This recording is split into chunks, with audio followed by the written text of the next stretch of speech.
안녕하세요. 코다 한국드론진흥협회 KDC 한국드론센터 대표로 있는 오석봉이라고 합니다. 자, 오늘 지난 시간에 이어서 기출문제를 한번 풀어보도록 하겠습니다. 자, 우리가 이 기출 문제를 이제 보기 이전에 우리가 이제 다음 챕터에 그 항공 역학에 대해서 여러분들께 좀 설명을 드릴 건데, 이 부분에 있어서 이제 우리가 무인기에 있어서 이제 구분을 우리가 이제 첫 시간에 이제 구분을 한번 형태적으로 해서 무인기에 이제 분류를 한번 했었는데, 자, 그러면 우리가 고정익, 회전익. 그래서 고정익 같은 경우에는 사실은 뭐 비행 원리는 무인기나 일반 여객기나 큰 차이는 없습니다. 비행 원리에 대해서는. 그래서 이 부분에 있어서 양력 발생, 이 부분을 우리가 이제 역학 쪽에서 이제 아주 중요한 부분으로 한번 다룰 건데, 우리가 이런 부분이 고정익과 회전익, 이 아이들이 양력을 어떻게 만드나, 또 양력을 어떤 형태로 만들어서 이 아이들이 비행을 이제 진행을 하나, 이 부분은 이제 미리 간단히 좀 설명을 드리고 기출 문제를 좀 넘어가도록 할게요. 자, 처음에 보시게 되면은 우리가 이제 우리가 멀티콥터 드론 같은 경우에는 뭐 이 아이가 양력을 어떻게 만들까? 우리가 이제 양력을 만들고 그 다음에 이 양력의 힘이 떨어지게 되면은 이 아이가 이제 중력으로 해서 떨어지게 되겠죠, 그렇죠? 밑으로 가라앉게 되겠죠. 자, 양력, 중력이 있는데 이 양력을 만드는 것은 이 네 개의 풀업을 동시에 RPM을 올려가지고 양력을 만들어서 이렇게 띄우게 됩니다. 자, 띄운 다음에 이 아이가 이륙, 착륙만 하면 안 되잖아요. 그 다음에 앞으로 전진도 할 수 있고 후진도 할 수 있고 그 다음에 이착륙도 할 수 있고, 또 중요한 것은 요가 있죠. 그래서 기수 방향을 좌로, 제 기준으로 한번 보게 되면 좌로 돌릴 수도 있고 우로 돌릴 수도 있고. 자, 그러면 이 비행 자체는 기본적인 원리는, 자, 앞으로 전진할 경우에는 뒤에 있는 로터 블레이드를 회전을 조금 더 빨리 해서 기체가 여러분들이 보시는 방향 앞으로 기울어지면서 이렇게 전진을 하게 되어 있습니다. 자, 후진은 그럼 같은 원리가 되겠죠. 앞에 있는 거를 회전을, RPM을 더 올려서 그 다음에 뒤로 이렇게 기울어지면서 뒤로 이제 후진을 저의 방향으로 이제 오게 되는 거죠. 왼쪽으로 갈 때도 마찬가지고 오른쪽으로 갈 때도, 왼쪽으로 갈 경우에는 오른쪽 양쪽에 있는 이 두 개의 로터를 회전을 빨리 돌려서 이런 형태로 기울어서 왼쪽으로 가게 됩니다. 이런 원리인 거죠. 자, 근데 여기서 이 부분은 이제 시험에도 아주 자주 나오는, 자주 출제되는 부분인데, 자, 왼쪽으로 가고 이 선회할 때 오른쪽으로 가고 이럴 때는 우리가 기체를, 이것이 제 기준으로 보는 겁니다, 여러분. 그러면 기체는 항상 우리가 뒤에를 보게 되면은 항상 그 LED가 있거든요. 그걸 보고 이제 조정을 하는 건데, 이 아이가 왼쪽으로 돌고 오른쪽으로, 요의 형태가 러더라고 하거든요. 그랬을 때는 우리가 이제 가만히 보면은 이 오른쪽에 있는 이거를 이제 기체 중심으로 봐서 이 앞에 있는 거를 1번, 2번, 3번, 4번 프롭 이렇게 얘기를 합니다. 그러면 이제 1번 프롭 같은 경우에는, 1번 로터 같은 경우에는 시계 이제 반대 방향으로 도는 거죠. 이 아이는 시계 방향. 그래서 정력. 그래서 이 아이도 이제 시계 반대 방향으로 돌게 되겠고, 얘는 시계 방향. 그래서 이 사선으로 있는 아이들이 같은 방향으로 도는 겁니다. 그래서 이 아이들이 네 개의 풀업이 정력 하면서 뜨면서 양력의 균형을 맞춰주면서 이 아이들이 뜨게 되겠죠. 자, 여기서 여러분들이 한 가지 알아두셔야 될 거는, 일단은 제가 GPS라는 것은 항상 100% 맞는 게 아니다. 오차가 있다 이런 말씀을 드렸고, 이 아이도 예를 들어서 이 아이가 이제 큰 산업용 드론 또는 촬영용 드론, 좀 고급 기종의 드론이라면 여기에는 항상 모터 이 안쪽에 ESC 전자 변속기가 이 모터의 전원을 분배를 해서 이 아이의 회전수를 조절을 한다 그랬잖아요. 근데 이것도 마찬가지로 항상 100% 정확하게 이 아이들한테 똑같이 전달을 할 수는 없어요. 기체 이륙할 때 원래는 같이 이렇게 같은 전류의 양을 배분을 해야 되는데 똑같은 양을 할 수는 없잖아요. 그래서 기체가 이륙을 하다 보면 항상 약간 이륙 자체가 조금 불안할 수도 있고, 뭐 그냥 아예 그냥 직선으로 이렇게 다 이렇게 이륙하는 경우는 이제 힘든 경우입니다. 그래서 그런 변화들이 좀 있기 때문에 우리가 이제 조정을 하면서 이륙을 시킨다든지 이런 부분에 좀 주의를 해야 됩니다. 자, 그러면 여기서 이제 여러분들이 하나 알아둘 것은, 아까는 이제 이착륙, 좌우, 전후 이건 다 알게 되었는데, 자, 그러면 요 러더 방향을 돌릴 때는 만약에 또 다시 말씀드리지만 저의 기준으로 봤을 때 이 아이가 왼쪽으로 이렇게 돌 때는 요게 있는 앞에 있는 이 날개가 이 두 번째 1번, 2번, 3번, 4번으로 표기를 해주게 되면은 이 아이가 시계 방향으로 도는 아이였잖아요. 이 시계 방향으로 도는 아이가 더 빨리 돌아요. 마찬가지로 얘도 빨리 돌겠죠, 그렇죠? 그래서 이 아이는 시계 반대 방향으로 속도가 천천히 RPM이 좀 더 줄어들면서 이 아이가 이런 형태로 좌로 요가 되는 거죠. 좌러더가 되겠죠. 만약에 오른쪽으로 돌면 또 마찬가지죠. 역방향이 되겠죠. 이 아이가 시계 반대 방향으로 빨리 돌고, 이 아이가 시계 방향으로 천천히 돌면 오른쪽, 제 기준으로 오른쪽으로 돌게 되는 이런 어떤 양력과 어떤 이제 방향 설정에 있어서 이제 역할을 하게 되는 거거든요.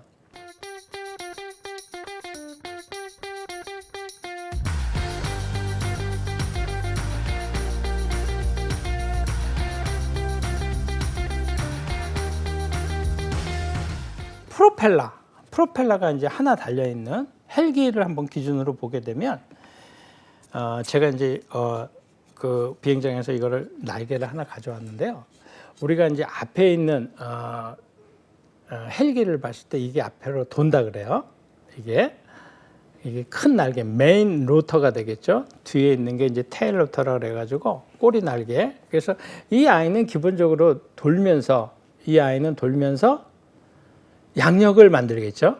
양력을 이 아이는 한 방향으로 돌다 보니까 기체 몸통이 이 도는 반대 방향으로 이렇게 쏠리게 됩니다. 그래서 그거를 토크 현상, 토크 작용이라고 하는데, 이 토크 현상을 완화시켜 주는 게 뒤에 있는 이제 테일 로터라든지 이런 부분들이 완화도 시켜줘요. 자, 근데 여러분들, 이 부분도 이제 시험에 잘 나오는 부분인데, 이 아이가 메인 로터가 양력을 만들 때 이런 형태로 돌게 되잖아요. 이런 형태로. 자, 이런 형태로 돌게 되면은 이 아이가 여기서부터 이 중심을 벗어날 때부터는 얘는 전진 블레이드가 되는 거예요. 전진 블레이드. 이 아이는 여기서부터 뒤로 가는 거잖아요. 그래서 퇴진 블레이드가 됩니다. 자, 그러면 이 오른쪽에 있는 날개 전진 블레이드, 왼쪽에 있는 날개 퇴진 블레이드, 이렇게 날게 되면은 여기에 180도 돌고 나면은 다시 이제 상황이 바뀌는 거죠. 이 아이가 전진 블레이드, 이 아이가 퇴진 블레이드가 되겠죠. 여기서 여러분들이 가만히 이제 보시면 전진 블레이드 전진할 때, 이 아이 전진할 때는 당연히 양력이 이 퇴진 블레이드에 비해서 양력 발생률이 더 크겠죠. 반면에 이 뒤로 가는 퇴진 블레이드 같은 경우에는 양력 발생이 이 전진 블레이드보다도 상대적으로 낮겠죠. 자, 그러면 여기서 양력의 불균형이 생기는 거예요, 여러분. 그래서 이 헬기 같은 경우에는 양력 불균형을 이 아이가 이렇게 가면서 위아래로 이렇게 쳐줘요. 위아래로. 또 퇴진 브레이드도 마찬가지로 양력을 좀 더 발생을 하기 위해서 좀 더 쳐주겠죠. 그래서 이 아이의 전진 브레이드, 퇴진 브레이드의 양력의 불균형을 해소를 해주는 거죠. 그래서 이제 요즘에야 뭐 전자식으로 해가지고 오토 형식으로 다 이렇게 이제 전진 브레이드, 퇴진 브레이드 자동으로 이런 플래핑 작용이라고 하거든요. 이 아이를 상하로 흔들어주는 것을 오토 형태로 다 하지만 여러분들이 기본적인 헬기에서 전진 블레이드, 퇴진 블레이드 그러면서 이 아이가 돌면서 양력을 만드는데 전진 블레이드는 양력을 많이 발생을 시키고 이 아이는 양력을 퇴진 블레이드는 적게 발생을 하기 때문에 양력의 불균형을 잡아주는 게 플래핑 작용이다. 물론 플래핑도 있지만 뒤에 테일 로드도 물론 그런 역할을 좀 해주겠죠. 양력의 불균형을 잡아주고 기체의 이제 중심을 잡아주는 거. 이거를 이제 양력 발생을 잠깐 여러분들한테 설명을 이제 쉽게 설명을 좀 한번 드리면 여러분들이 만약에 이제 차를 몰고 교회로 나가서 우리가 이제 창문을 내리고 이 손을 창 밖으로 이렇게 내밀면은 어떤 현상이 일어날까요? 한 6, 70km 이렇게 달린다고 생각을 하면은 손을 이렇게 쭉 뻗으면 이게 약간 뜨는 느낌이 납니다. 뜨는 느낌이. 자, 그 부분이 왜 그러냐? 이 부분은 이제 우리가 이제 베르누이 정리하고도 앞으로 이제 역학에서 나올 부분 중에 하나인데 왜 뜨냐면 풍선을 하나 이렇게 분다고 해요. 풍선을 한번 후 불게 되면 풍선 안의 압력이 상대적으로 바깥보다도 풍선 안의 압력이 크게 되겠죠. 압력이. 왜냐하면 뭉쳐 있으니까. 그런데 이 풍선의 입구를 열게 되면 안에 있던 게 압력이 밖으로 후루룩 하고 나옵니다. 자, 이건 아무것도 아닌 것 같지만 이건 사실은 상당히 중요한 부분이거든요. 그래서 여기서 여러분들은 어떤 걸 아시게 되냐면 압력은 큰 곳에서 압력이 큰 데에서 작은 곳으로 이동을 하는구나. 이렇게 알 수가 있잖아요. 압력은 큰 데에서 압력이 큰 곳에서 작은 곳으로 이동을 하게 돼 있어요.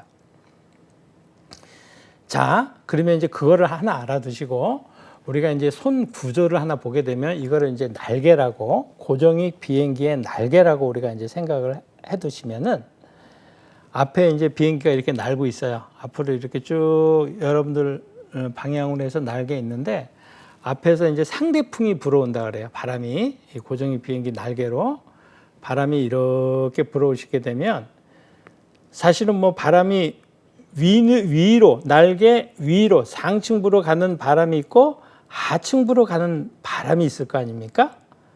그러면 기본적 생각에 거리는 위에가 이 끝에 이 앞에 이제 전연이라고 날개로 표현하면 이게 전연인데 뒤에가 이제 후연이 되거든요.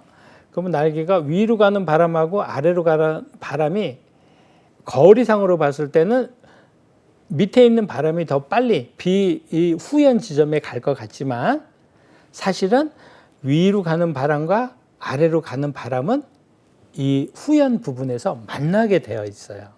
다시 한번 간단히 말씀을 드리면 위로 가는 바람, 아래로 가는 바람이 이 전연을 통과해서 후연에서 같이 만나게 되어 있어요. 이거는 왜 그러냐면 거리는 길지만 그래도 이렇게 만나는 거. 이게 역학적인 문제예요. 자연과학인 거죠. 어떻게 보면 만나게 됩니다. 자, 그러면 상대적으로 이게 짧은 밑에 있는 이 바람이 아래쪽에 머물러 있는 시간이 위에보다 많겠죠. 그러면 여기에 이제 압력이 아무래도 위에보다 상대적으로 커지는 거예요. 그러다 보니까 압력이 큰 데에서 작은 곳으로 이렇게 옮겨가게 돼 있잖아요. 위로 자꾸 올라가려고 하는 성질이 있겠죠. 그러다 보면 고정익 비행기 같은 경우에는 어떤 연료 소멸, 그러니까 비행 중에 연료 소모량이라든지 이런 부분들이 상당히 적은 거예요. 자, 고정익에서 어떤 양력의 어떤 발생 원리는 아까도 이제 말씀드렸다시피 손을 이제 고정익 날개로 둔다면 위에서 상대풍이 앞에서 바람이 불어오면은 위로 가는 바람, 아래로 가는 바람. 그래서 전연을 통과해 가지고 후연에서 만날 때 같이 만나게 되죠. 그러면 상대적으로 위에보다도 아래 공기가 머물러 있는 게 많겠죠. 그러면 압력이 상대적으로 아랫부분이 위에 비해서 크죠. 그래서 압력이 위로 올라가려고 하는 이런 성격이 있다. 이런 양력 발생의 원리가 있다. 이렇게 알아두시면 되겠습니다. 이 고정익에 있어서 이 양력 발생 원리 같은 경우에는 이제 너무 중요한 거예요. 그래서 여러분들한테 이제 간단하게 이제 풀어서 이렇게 설명을 좀 드렸는데 또 챕터 2의 이제 항공 역학 부분에서 여러분들이 조금 더 이해를 쉽게 할 수 있게 하기 위해서 이제 세 종류의 양력 발생을 이제 설명을 드린 부분입니다. 자, 그거 참고하시고. 자, 63번이 되겠죠. 그래서 무인 비행 장치들이 가지고 있는 일반적인 비행 모드가 아닌 것은, 그래서 무인 비행 장치들 가지고 있는 일반적인 비행 모드, 완전 수동 모드, 매뉴얼 모드, 그 다음에 고도 제어 모드, 그 다음에 자세 제어 모드, GPS 모드 이렇게 있는데 사실은 이제 우리가 여러분들이 앞으로 실제 이제 드론을 운영을 하실 때는 이제 두 가지 모드로 이제 많이 해요. 그래서 첫 번째는 뭐냐면 GPS 모드인 거죠. 그러니까 GPS 모드는 뭐냐? 대기권에 떠 있는 GPS라는 위성, 그러니까 글로벌 포지셔닝 시스템, 포지셔닝 위치, 그러니까 세계적으로 위치를 잡아주는 그런 위성, 그 위성을 활용을 해서 하는 비행, 그걸 이제 GPS 모드라고 하거든요. 자, 간단하게 그러면 GPS 모드를 꺼요. GPS 모드는 우리가 이제 조정기에서 이 스위치만 하나 위로 올린다든지 밑으로 어떻게 설정하냐에 따라 다르겠죠. 밑으로 내린다든지 그렇게 되면 attitude 모드, 그래서 우리가 이제 간략하게 ATT 모드 이렇게 표현을 하거든요. 자세 모드예요. 그래서 보통 이제 이런 수동 모드를 이제 자세 모드다 이렇게 표현을 해주기도 합니다. 그래서 여러분들이 이제 실제 비행을 하게 되면 GPS 모드와 자세 모드, 그 다음에 아까 RH, Return to Home, 그래서 다시 돌아오는 이런 모드. 그래서 실제 비행은 여러분들이 많이 하시는 거는 GPS 모드와 ATT 모드다. 이렇게 두 가지로 알아두시면 되겠습니다. 당연히 GPS 모드로 비행을 하시게 되면 이제 기체가 상당히 안정적이겠죠. 어떤 GPS가 자세를 안정을 시켜주니까. 하지만 ATT 모드 같은 경우에는 GPS 모드를 끈 상태에서는 조종기와 기체 두 개의 연결선으로 말미암아서 무선으로 연결해 가지고 조종을 하는 거기 때문에 아무래도 비행이 불안정하겠죠. 하지만 불안정하다 그래서 이 아이가 뭐 어디 다른 데 가는 게 아니죠.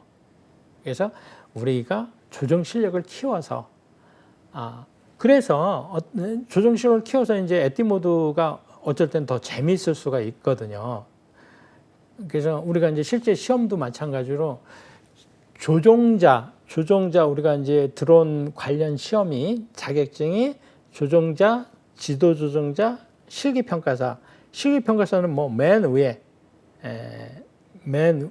위에 있는 이제 자격증인데 이 실기평가사 같은 경우에는 자세 모드, ATT 모드로만 이제 비행을 하는 시험이 있어요. 실기 시험이 ATT 모드로만 합니다. 그래서 실기평가사를 가지고 계신 분들은 그런 자격증을 취득하신 분들이라든지 또는 뭐 취득하고자 하시는 분들은 정말 이 ATT 모드로 어렵거든요, 비행이. 그래서 그 비행을 정말 숙달을 시켜야 돼요. 그래서 저희도 뭐 실제적으로 저희 회사에서 이제 교육원도 운영을 하면서 교육을 하지만 물론 이제 감각이 조금 이렇게 좀 더디신 분들도 계시고 그런데 이거는 이제 연습밖에 없는 것 같아요. 그래서 여러분들도 이제 어떤 안전 비행 이런 기본적인 안전 수칙 이런 거는 뭐 당연히 중요한 거고 그 다음에 이제 중요한 부분이 어떤 비행 연습. 내가 비행을 잘 해야 되잖아요. 그래야 사고를 이제 예방을 할 수 있다. 그래서 여러분들은 여기서 알아두실 거는 이 고도 제어 모드는 이제 일반적인 비행 모드가 아니겠죠. 그래서 자세 제어 모드, GPS 모드, 완전 수동 모드. 수동 모드는 그냥 자세 제어 모드하고 요즘에는 같이 쓴다. 이렇게 알아두시면 되겠습니다. 무인 비행 장치 비행 모드 중에서 자동 복귀 모드에 해당하는 설명이 아닌 것은 그래서 이륙 전 임의의 장소를 설정할 수 있다.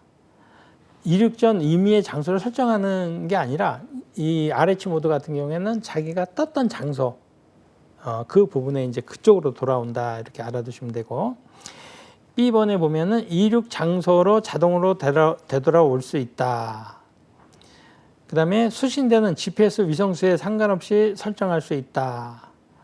오토 랜드 자동 착륙과 오토 호버링 그래서 자동 제자리 비행 우리가 호버링 제자리 비행을 설정할 수 있다. 우리가 이제 호버링이라는 여기는 호버로 이렇게 표시를 했는데 우리가 이제 호버링이라는 용어도 여러분들이 좀 알아두셔야 될 것 같아요. 그래서 호버링이라는 것은 우리가 이제 정지 비행인 거예요. 정지 비행. 그래서 기체가 어느 상태에서 정지해서 완전히 뭐 이런 말뚝 기체는 없는 거죠. 딱 고정할 수는 없는 거죠. 거의. 그래서 어느 위치에서 고정해서 움직이지 않고 가급적 거기서 이제 비행을 한다. 제자리 비행을 한다. 이렇게 알아두시면 되겠습니다. 위성수에 상관없이 설정할 수 있다. 이거는 이제 틀린 말인데 이제 보통 우리가 이제 실비행을 하실 때 여러분들이 이제 처음에 조종기 이제 온을 물론 그 전에 절차도 있겠지만 실제 이제 기체 조종기하고 기체 전원을 넣을 때는 조종기 온을 시키고 그 다음에 기체 온을 시키잖아요. 그렇죠? 그렇게 두 개를 온을 시키게 되면 이 기체가 GPS 신호 처음에는 뭐 12개에서 16개 뭐 심지어는 20개 막 이 아이들하고 계속 신호를 주고 받는 거예요. 그럴 때는 이제 아직까지는 얘가 우리가 이제 GPS 수신 중이라고 하는 거거든요. 수신 중인 과정인 거예요. 그래서 이 아이가 수신이 괜찮은 4개 이상, 보통 3개도 괜찮은데 4개 이상 이 아이 수신 좋은 위성을 신호를 받아가지고 그 아이들의 어떤 삼각진법으로 해가지고 이 아이의 위치, 포지셔닝을 잡아주는 거거든요. 포지셔닝을 잡아주는 거거든요. 그래서 보통 GPS를 한 4개 이상의 신호를 받아서 정상적으로, 그럼 4개 좋은 신호들이 딱 이 아이하고 연결이 되게 되면 이제 말 그대로 이 LED에 GPS가 수신이 됐다. 이렇게 표시가 파란불로 깜빡깜빡깜빡 아까 기체 LED가 있다 그랬잖아요. 거기서 파란불만 처음에는 뭐 여러 개 수신 중에 위치를 잡을 때는 빨강 파랑 막 이렇게 신호를 받다가 신호 좋은 위성 4개 이상을 잡게 되면 파란색만 혹은 녹색만 깜빡 계속 이렇게 울리게 됩니다. 그렇게 신호를 보게 됐을 때 이 상태가 GPS 수신 완료가 되는 거예요. 그래서 그때부터는 이제 실비행을 할 수가 있는 거죠. 뭐 이렇게 이제 설명으로는 조금 이제 절차도 있고 조금 복잡한 것 같지만 여러분들이 이제 실제로 이제 운영을 하게 되면 뭐 그런 상황들이 다 이렇게 절차이기 때문에 또 어려운 부분은 아니에요. 그래서 일단은 GPS 우리가 이제 드론을 운영을 할 때 드론 비행을 할 때 보통 비행을 할 때는 4개 이상의 좋은 신호의 GPS 위성 신호를 가지고 운영을 한다. 이렇게 알아두시면 되겠습니다. 자동 착륙, 오토 호버링, 그러니까 아까 호버링이라는 용어는 여러분들 알아두시라 그랬죠. 이거는 뭐냐면 제자리 비행을 한다. 그래서 여러분들 이제 비행을 안 해보시니까 제자리 비행이라는 게 뭐 움직이지 않고 가만히 있는 거다. 이건 아니고 요 어느 위치에서 크게 움직임 없이 비행을 하는 거다. 이렇게. 왜냐하면 기체는 우리가 이제 바람이 불면 좀 움직일 수도 있고, 뭐 GPS 수신 신호가 조금 안 좋으면 또 약간은 움직일 수도 있고, 또 기체가 그 어느 일정 고도에서 약간 떨어질 수도 있고 해요. 하지만 GPS 모드로 비행을 할 경우에는 이 아이가 자꾸 그 위치로 잡아주려고 노력을 하는 거예요. 그래서 바람에 살짝 밀렸어도 다시 이쪽으로 또 오는 경우도 있고요. 이쪽으로 오려고 자꾸 이제 노력을 하는 거죠. 왜냐? 자꾸 포지셔닝을 해주는 거니까. GPS가. 그래서, 어떻게 보면 이제 GPS로 비행하는 것은 아무래도, 애티튜드 모드, 이 모드보다 자세 모드, 이 모드보다는 좀 더 수월하고 안정적인 비행이 된다. 이렇게 알아두시면 되겠습니다. 자, 비행 중 GPS 에러 경고 등이 점등되었을 때 원인과 조치로 가장 적절한 것은 GPS에 이제 에러 경고 등이 에러가 났어요. GPS 에러가. 그래서 건물 근처에서는 발생하지 않는다. 여러분 그냥 중요한 거니까 간단하게 말씀을 드리면 이 실내에서는 GPS를 잡을 수가 없어요. 실내에서는. 그래서 그건 꼭 참고를 하시고요. 자, 건물 근처. 예를 들어서 GPS 신호가 그렇게 강한 신호가 아니거든요. 미약한 신호예요. 그렇기 때문에 어떤 건물 이런 부분에 있어서 사실은 신호에 장애를 많이 받을 수가 있다. 그래서 GPS 어떤 비행 자체는 그냥 아예 외부 건물 이런 것들이 없는 저 외곽이라든지 이런 데서 오히려 비행이 훨씬 더 안정적이고 이렇게 비행을 할 수가 있습니다. 자, 문제 요구하는 것은 에러 경고 등이 점등되었을 때 원인과 조치로 가장 적절한 것은 자, B번에 보시니까 자세 제어 모드로 전환하여 자세 제어 상태에서 수동으로 조정하여 복귀시킨다. 이 B번은 이제 중요한 부분이에요.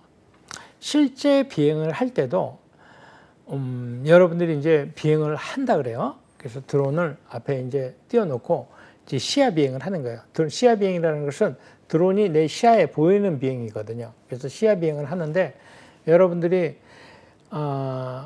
기체 상태는 물론 지상 장비, GCS 장비로 확인도 하지만 기체의 LED로 확인도 할 수 있는 거거든요.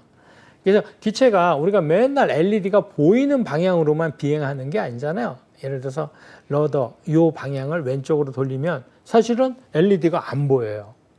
또 오른쪽으로 돌려버리면 또 안 보이는 경우도 있고. 그래서 그런 부분에 있어서 그렇기 때문에 어떤 지상 장비를 이제 활용도 하기도 하는데 좌로 하든 우로 하든 정면으로 하든 어떤 보이는 형태로 여러분들이 항상 그 LED는 같이 체크를 해줘야 된다. 자, 그럼 여기서 여러분들이 이제 실제 비행을 하는데 갑자기 말을 안 듣는 거예요, 기체가 말을 안 들어요. 어느 순간은 잠깐 들었다 또 어느 순간은 잘 안 들어. GPS 모드로 이제 비행을 하고 있을 때, 그랬을 때는 실제적으로 제일 먼저 여러분들이 동작을 해야 될 게 이 GPS 모드를 자세 모드, 애띠 모드로 바꿔주는 거예요.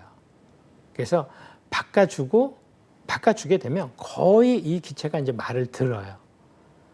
그리고 다시 GPS 모드로 비행을 해야 되겠다 하면은 GPS로 또 이렇게 바꿔주면 GPS가 다시 연결이 될 수가 있어요. 그래서 비행에 있어서 이제 어떤 우리가 이제 기계가 아니고 컴퓨터가 아니고 사람인지라 그런 급격한 상황 이런 부분에 있어서 여러분들이 그런 대처도 이제 필요한 거죠. 그래서 말 안 듣는 기체를 이럴 수는 없잖아요. 그래서 그거를 제일 먼저 할 수 있는 게 빨리 애띠 모드로 바꿔준다. 물론 그런 부분들이 이제 반복된다면은 당연히 이제 기체를 안전한 곳으로 신속하게 착륙을 시켜서 다시 이제 기체 점검을 다시 한번 해야 되겠죠.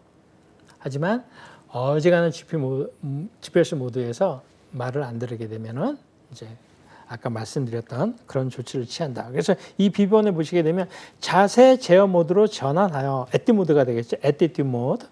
자세 제어 상태에서 수동으로 조정하여 복귀시킨다. 그래서 이 B번이 가장 적절하다.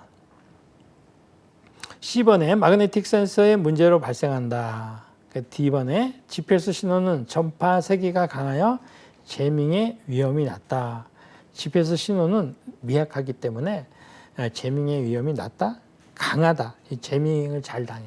그러니까 저희 뭐 회사에서도 지난번에 이제 그 여의도에서 회사 뭐 소속된 분은 아니었지만 저희에서 이제 같이 일하시는 분인데 여의도에서 촬영을 하다가 촬영도 정상적으로 다 허가를 받고 이제 그랬어요. 그래서 그게 아마도 이제 대통령 취임식 그 전날이었을 거거든요. 그래서 그 국회에서 국회 근처 그 한강 공원에서 이제 그 기체 신고 다 받고 거기서 이제 잠깐 뛰어서 이제 비행을 했는데 이 아이가 갑자기 말하는 게 전혀 안 듣는 거예요. 전혀 안 들어가지고 그냥 바다로 쑥 들어가 버렸어요. 그냥 추락을 해버린 거죠. 그러니까 그 전날 아마도 이제 그런 어떤 그 다음날 대통령 그 취임식이고 뭐 이러다 보니까 거기서 그런 재밍에 대해서 이제 실습을 했던 것 같아요. 그래서 재밍이 이제 전파를 이제 교란시켜가지고 주변에 있는 그런 위험 물질들을 이제 제거하는 건데 드론도 마찬가지죠. 그래서 그런 부분, 재밍이라는 것은 우리가 모르는 거잖아요. 뭐 어느 부분에서 이제 들어올지. 근데 우리가 정상적으로 허가받고 뭐 이런 부분에 있어서 그런 부분들은 이제 나중에 확인을 할 수가 있어요. 그래서 재밍에 우리가 이제 기체를 딱 착륙을 시켜가지고 착륙이 아니라 내 의도되지 않은 방향에서 추락을 한다든지 이럴 때는 한번 그거를 확인해 볼 필요가 있어요. 그래서 재밍을 이제 확인하는 방법은 이제 우리가 기체 그 이동 경로가 있거든요. 그러니까 지상 장비에 예를 탭이라든지 이런 뭐 휴대폰에 그래서 그 이동 경로를 보게 되면은 가지도 않은 길을 괜히 일정하게 이 아이가 표시를 해놔요. 일정하게. 그래서 그렇게 돼 있다 그런 비행 기록이 있다 하면은 이 아이는 거의 100% 재밍 당했다 이렇게 생각하시면 됩니다. 다음 중 무인 멀티콥터 비행 중 점검 사항이 아닌 것은 점검 사항. 그래서 비행 후 점검 사항이 아닌 것은 그래서 송신기와 수신기를 끈다. 비행체 각 부분을 세부적으로 비행 후에는 뭐 세부적으로 점검하는 게 아니죠. 그래서 우리가 어떤 정비라든지 이런 거는 우리가 평소에 정비를 해야 되는 거고 실제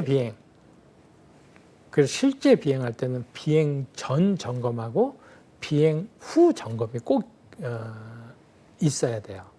그래서 실제 여러분들이 들어온 이론과 또 실기 시험에 있어서도 비행 전 기체 점검 또 비행 후 기체 점검 이게 꼭 있습니다. 그 시험 과정에 있습니다. 그래서 실제 운영할 때도 마찬가지예요. 이 기체는 좀 예민한 거기 때문에 여러분들이 비행 전에도 점검할 게 뭐냐? 첫 번째로 프로펠러에 이상이 있나? 그 다음에 모터에 이상이 있나? 모터 살짝 한번 돌려보시고 그 다음에 프레임 이런 부분들의 어떤 균열이라든지 이런 부분들이 이상이 있나? 또 그 다음에 메인 프레임의 어떤 볼트 조임이라든지 또는 약간 규격 흐트러짐이라든지 이런 부분들이 있나? 그 다음에 랜딩에 이것도 파손이 있나? 이런 부분 꼭 점검하셔야 되고 뭐 GPS 안테나 제대로 서 있나? 이런 부분 꼭 점검하셔야 되고 조정기 점검, 조정기 스위치 정상적으로 있나? 스틱 제대로 움직이나? 여기까지가 사실은 실기 시험에서도 점검해야 될 사항들이거든요. 실제적으로 여러분들 운영할 때도 마찬가지. 또 마찬가지로 비행 후, 비행 다 끝났어요. 이 마찬가지로 아까처럼 날개, 로터, 모터, 암대, 그렇죠? 암대. 그 다음에 GPS 안테나, 메인 프레임, 랜딩 이런 부분들은 꼭 체크를 해주셔야 된다. 근데 세부적인 비행 후에 세부적인 이런 부분들을 뭐 안에 메인프레임을 뭐 뜯어가지고 뭐 점검을 한다든지 뭐 모터를 뜯어 이거는 안 되겠죠. 모터와 변속기의 발열 상태를 점검한다. 프롭의 파손 여부를 점검한다. 이런 부분은 아까도 했듯이 꼭 이런 부분들을 점검을 해줘야 된다. 조종사 Pilot in Command라고 역할과 책임으로 적절한 것은 이 조종사의 역할은 일단은 여러분들이 이제 비행을 하게 되면 그냥 모든 게 조종사 책임이다 이렇게 알아두시면 돼요. 모든 게 조종사 책임이다. 예를 들어서 이제 우리가 뭐 실기 시험 볼 때도 이제 실기 시험 보면서 옆에 감독관이 있는데 뭐 말을 잘 안 들어요. 바람이 너무 불어요. 이거는 이유가 되지 않는 거거든요. 그건 뭐냐면 말을 안 듣는다. 그러면 키를 똑바로 쳐야죠. 바람이 분다. 그러면 에어런을 또 반대 방향으로 좀 쳐줘야 되겠죠. 거기에 이 환경에 맞는. 그렇기 때문에 모든 것이 조종자 책임이다. 일단은 이렇게 알아두시면 되겠습니다. 뭐 바람이 불어서 기체가 떨어졌어요. 뭐 이건 조종자 책임인 거죠. 그만큼 조종자의 역할이 중요하다. 그래서 C번에 보시면 조종사는 비행에 대한 최종적인 판단을 직접 한다. 최종적인 판단을 직접 하기 때문에 최종적인 책임도 조종자가 져야 된다. 이런 얘기가 되겠죠. 그러니까 권한과 책임을 같이 한다. 이런 부분이 되겠죠. 그래서 공역 통제에 대한 사항은 사전에 확인하고 관계기관과의 연락은 불필요 당연히 필요하죠.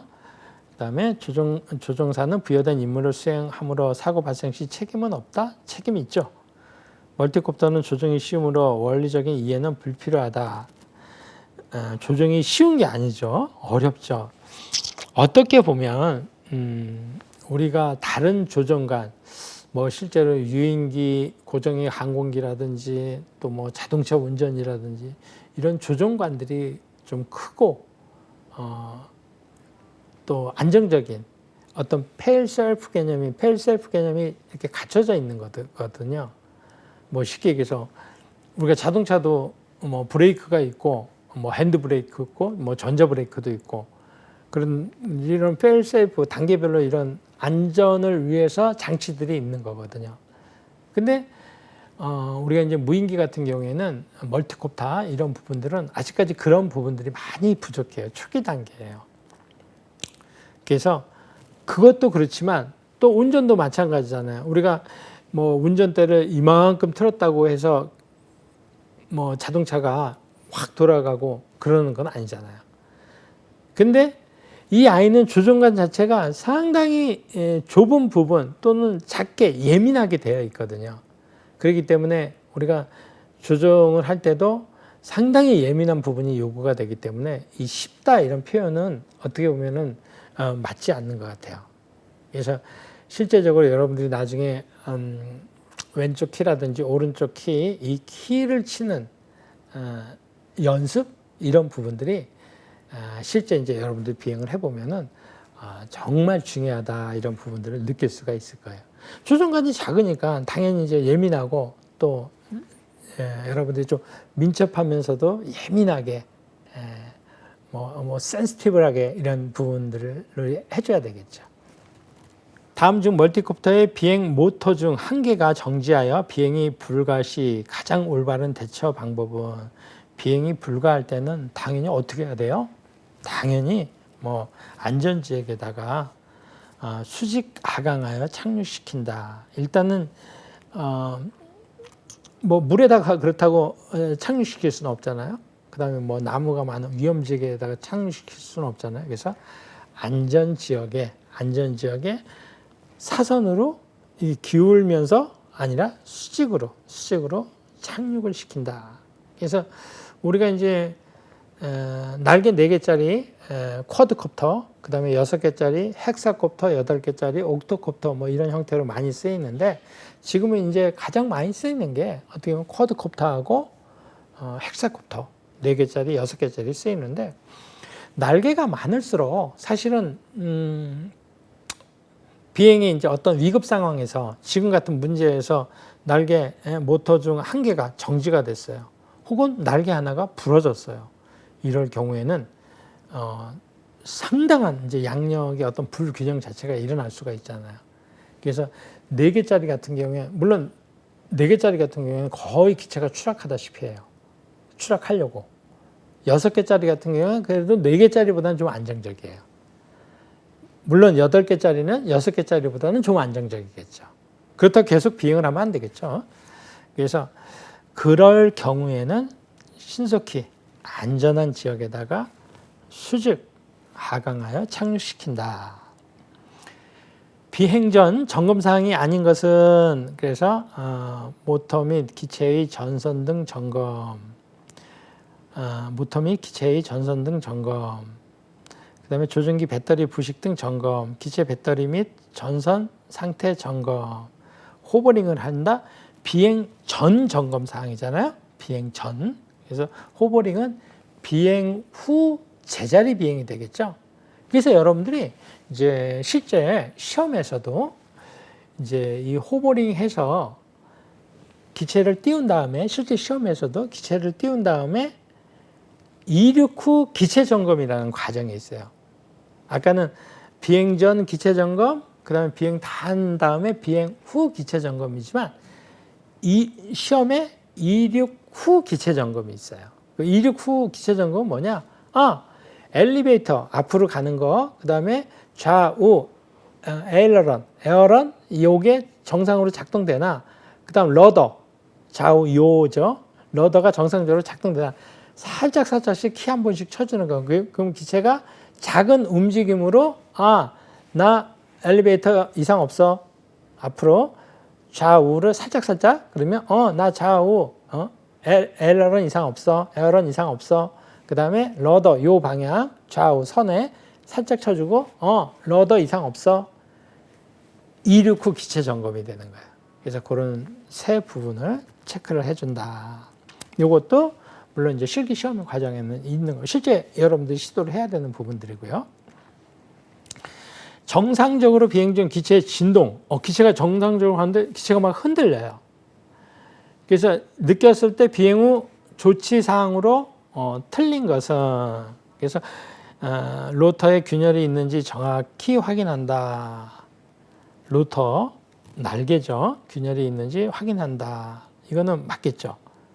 확인해야 되겠죠. 그 다음에 조종기와 FC 간의 전파에 문제가 있는지 확인한다. 기체의 이음새나 부품의 틈이 헐거워졌는지 확인 후 볼트, 너트 등을 조인다. 짐벌이나 방지연기의 장착 상태를 정확히 확인한다. 사실은 우리가 이제 진동이라는 것은 양력의 불균형이잖아요. 그렇죠? 양력의 불균형. 그러면 양력의 불균형이 일어날 수 있는 것은 당연히 날개 부분이라든지 이 아이가 어디 일부분이 깨졌다든지 또는 이런 부분도 있어요. 여러분들 실제 비행을 하다 보면 기체에다가 배터리의 무게가 상당히 나가잖아요. 배터리의 무게가. 이런 사실 어떻게 보면 이런 빨간 벽돌보다도 16,000, 22,000짜리는 그거보다 무게가 좀 더 나갈 수가 있거든요. 그럼 그 아이를 2개로 올렸다 그래요. 그래서 가끔 그 배터리 놓는 위치가 딱 규정대로 딱 이렇게 돼 있지가 않거든요. 어떤 여러분들 시험 돼 있는 것도 있지만 시험용 드론이라든지 농업용 드론 같은 경우에는 그 배터리도 가급적 정 위치에 올려놓고 고정을 시켜주는 게 좋아요. 근데 이 부분을 너무나 오른쪽으로 쏠리게 놓는다든지 왼쪽으로 쏠리게 놓는다든지 이렇게 되면 사실은 이 아이도 양력 불균형에 영향을 미칠 수가 있는 거죠. 또 예를 들어서 우리가 기체를 저희도 이제 실질적으로 제작을 할 때는 기체의 수평이라든지 또는 암대라든지 이런 부분에 볼트 조임으로 해서 이게 이제 틀어질 수가 있거든요. 그래서 기체를 다 조립 후에는 그런 수평, 균형 이런 부분들을 잘 정확하게 체크를 합니다. 만약에 그런 부분이 체크가 안 되면 기체의 내부 쪽에 아무리 이상이 없고 이거 뭐 전자 컴퓨터를 아무리 체크를 해봐도 컴퓨터 연결시켜갖고 아무리 다 이상이 없어요. 근데 기체를 띄웠더니 계속 진동이 와. 이런 부분들은 기체의 외부적인 하드웨어적인 이런 부분에 뒤틀림이라든지 깨짐이라든지 이제 이런 부분들이 있다. 뭐 예를 들어 짐벌, 뭐 카메라도 장착하고 또 방제 연기 이런 거 장착할 때도 그런 부분에 이제 볼트라든지 제대로 장착이 되어 있나. 또 중심을 잡고 짐벌도 달 때 제작할 때도 마찬가지로 짐벌 달 때 한쪽으로 쏠려서 이렇게 달면 안 되잖아요. 기체 중심이 흐트러지기 때문에. 회전익 무인 비행 장치의 기체 및 조종기의 배터리 점검 사항 중 틀린 것은 조종기의 기체 및 조종기 배터리 점검 사항 중 그래서 조종기 점검, 배터리 점검에서 틀린 거 A번 보시면 조종기에 있는 배터리 연결 단자의 헐거워짐이나 접촉 불량 상태를 여부를 점검한다. 조종기에 있는 배터리가 이런 게 헐겁다면 이건 말이 안 되겠죠. 만약에 멀티콥터 같은 경우에는 뭐 고정익 무인 항공기도 마찬가지로 얘가 헐거워져 가지고 살짝 배터리 연결이 안 되게 되면 그냥 기체가 떨어지는 거잖아요. 그렇죠? 그래서 우리가 이제 배터리 연결하는 단자는 진짜 말 그대로 이제 제대로 조여주고 이런 부분들. 자, B. 기체의 배선과 배터리와의 고정 볼트의 고정 상태를 점검한다. 중요한 거죠. 배터리가 부풀어 오는 것을 사용하여도 문제 없다? 문제 있죠.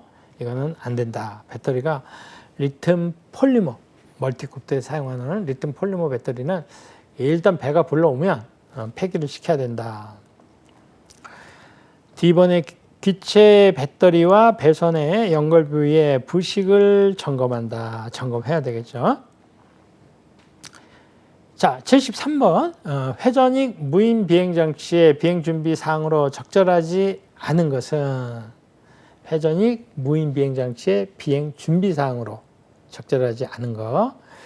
기체 크기와 상관없는 이착륙장. 우리가 이륙하게 되면 이착륙은 아주 중요한 부분이죠. 그래서 여러분들이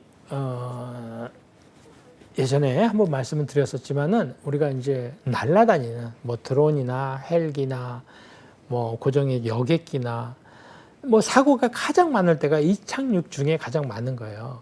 그래서 여러분들이 이제 멀티콥터 드론 어떤 국가 자격 1종, 2종 이런 시험을 보실 때도 이 착륙장에 어떤 규격이 있어요. 그건 이제 표시가 돼 있거든요.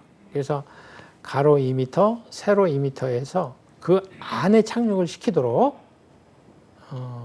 그렇게 되어 있거든요.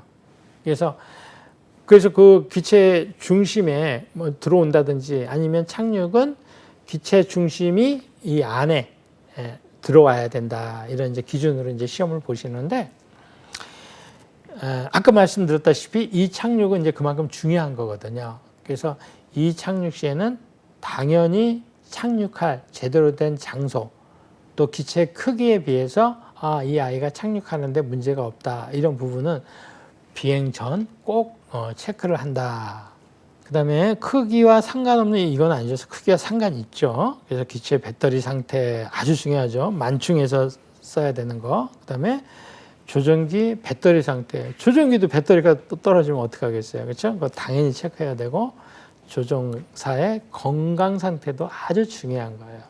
우리가 비행을 하다 보면은 우리가 이제 피로하다든지 뭐 음주를 한다든지 필요하게 되면은 어떤 시각적으로나 또 우리가 이제 조종기 키를 칠 때 있어서 상당히 큰 지장을 줄 수가 있는 거죠. 그래서 건강 상태도 중요하다. 비행 준비할 때. 비행 중 조종기에 배터리 경고음이 울렸을 때 취해야 할 행동은 비행 중 조종기의 배터리 경고음이 울렸을 때 취해야 할 행동은 즉시 기체를 착륙시키고 엔진 시동을 정지시킨다. 그렇죠? 그래서 어떤 조종기든 뭐 우리가 기체의 어떤 배터리든 경고음이 울릴 때는 당연히 이걸 가지고 기체 배터리는 괜찮아 이래서 비행을 한다. 이건 문제가 큰 거죠. 그래서 즉시 착륙시키고 엔진 시동을 정지를 경고음이 울렸으면 빨리 착륙시키고 시동을 꺼줘야 되겠죠. 자, 배터리에 이런 이제 경고음, 기체나 조종기나 마찬가지로 이제 경고음에 대해서 말씀드렸는데, 자, 오늘은 여기까지 하고 다음 시간에 아까 이제 설명드렸던 우리 문제풀이 조금 더 하시고 그 다음에 항공역학 챕터 2로 들어갈 수 있도록 하겠습니다. 자, 여러분들 고생 많이 하셨습니다.